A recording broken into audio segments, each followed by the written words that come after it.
Es esmu Annija Krūmiņa, esmu 22 gadus jauna un esmu no Talsiem.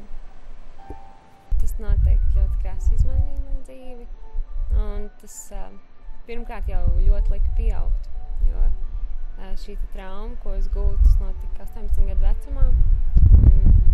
Likās, ka sāksies visa dzīve un jaunība, bet notika nedaudz savādāk.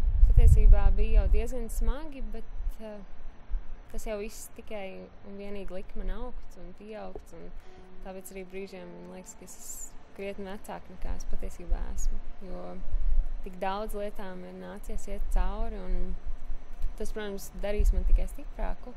Tikai pēc tam, protams, tu saproti, kas ir tavi tie īstie cilvēki, kas tev būs vienmēr, kas tev atbalstīs, un tie arī man tagad ir, un es ticu, ka paliks arī uz visu mūžu.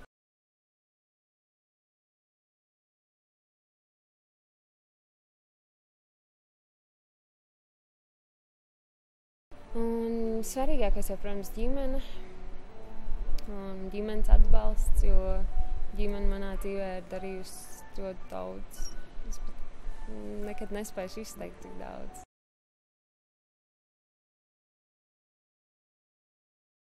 Jā, to šķēršļu jau patiesībā ir diezgan daudz, bet, manuprāt, tas ar neko neatšķiros no parasta cilvēka. Ne katrs no mums dzīvē jau sākotnēji ir sasniedzis to, ko viņš vēlas.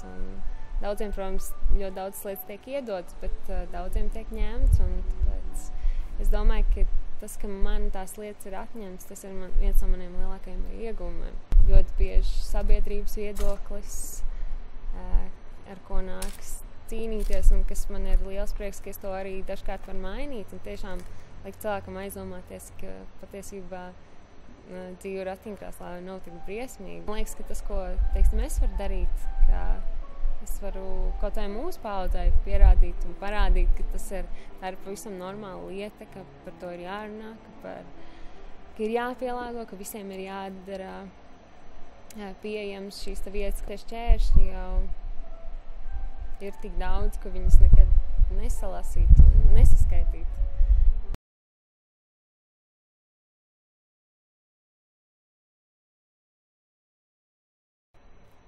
Pirmām kārtām tu nevari pārvarēt, ja tev nav atbalsts, un man tas atbalsts ir ļoti liels. Un es zinu, ka man ģimene vienmēr būs ar mani un palīdzēs. Es esmu diezgan raksturā neatlaidīga, spītīga un diezgan stūrgalvīga, un tas arī noteikti ir viens no tiem iemesliem, kas arī man liek šos šķēršļus pārvarēt.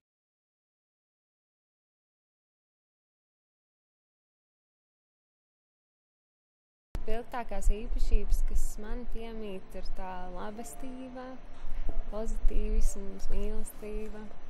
Un, protams, arī neatlaidība, spītība un tā stūrgalvība, jo tās ir lietas, kas man dzen uz priekšu.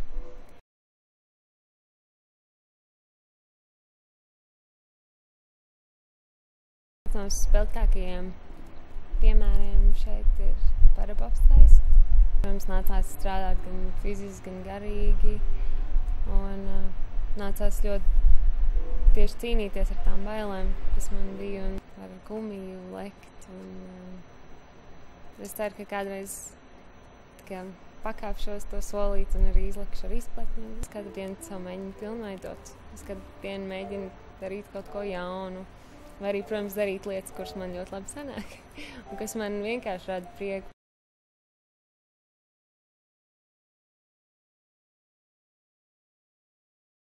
Ļoti liela daļa manas ikdienas aizņem dažādas aktivitātes, kas saistītas ar veselību, kas ir fizioterapijas, baseini, reiterapijas nodarbības un arī, protams, treniņi. Brīvajā laikā es arī dziedu. Lieta, kas man aizrauj un kas man saved tā kā domas kopā un nomierina, tie ir arī rokdarbi.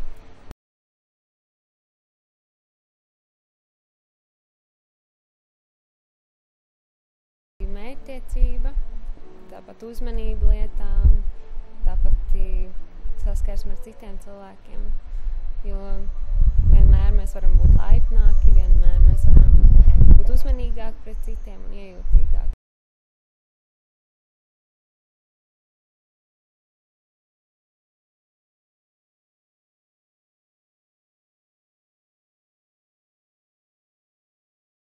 Tas galvenais iemesls, kāpēc, manuprāt, es esmu šajā situācijā, kurā es esmu, un kāpēc man ir uzlikti šie pārbaudījumi, ir tas, ka es kaut kādā veidā spēju mainīt cilvēku domas, tieši par cilvēkiem ar kaut kādām īpašām vajadzībām, ka arī es varu pierādīt, ka es varu dzīvot pilnvērtīgu dzīvi, ka es varu priecāties, baudīt, smieties tieši tāpat kā jebkurš parasts cilvēks. Manuprāt, ļoti daudz cilvēku mūsdienās ieciklējās uz savu sabiedrības stāvokli, kaut kādām arī mantiskām lietām, protams, karjeru. Bet man noteikti tas mērķis ir būt labai sievai, labai mammai, izaudzināt skaistus, brīnišķīgus bērnus, kur ir piepildīti un kur ir galvenokārt sirdī gudri.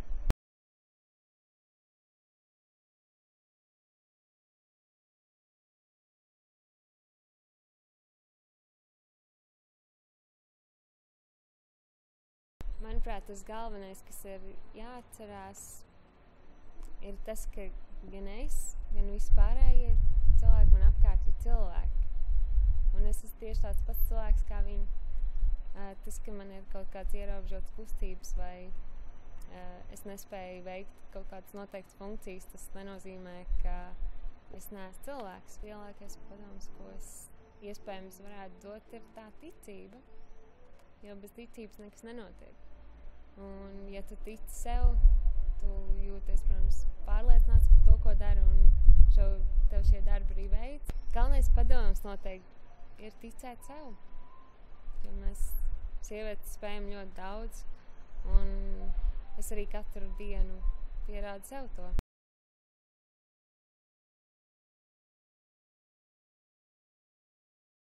No katra cilvēka, manuprāt, mēs varam ļoti daudz mācīties, bet tas, ko no manis tieši mācīties, varbūt tas ir tā pati neatlaidība, kas mani nemitīgi dzen uz priekšu. Tas noteikti arī ir tā uzdrīkstēšanās, jo bieži vien mūsu sabiedrībā pastāv tā kā uzskata, ka vai viņiem ir ratiņkrēslā, viņi jau nevar to, un tad man vienmēr gribas pierādīt, ka es jau varu, un tas, man liekas, ir jebkurā situācijā.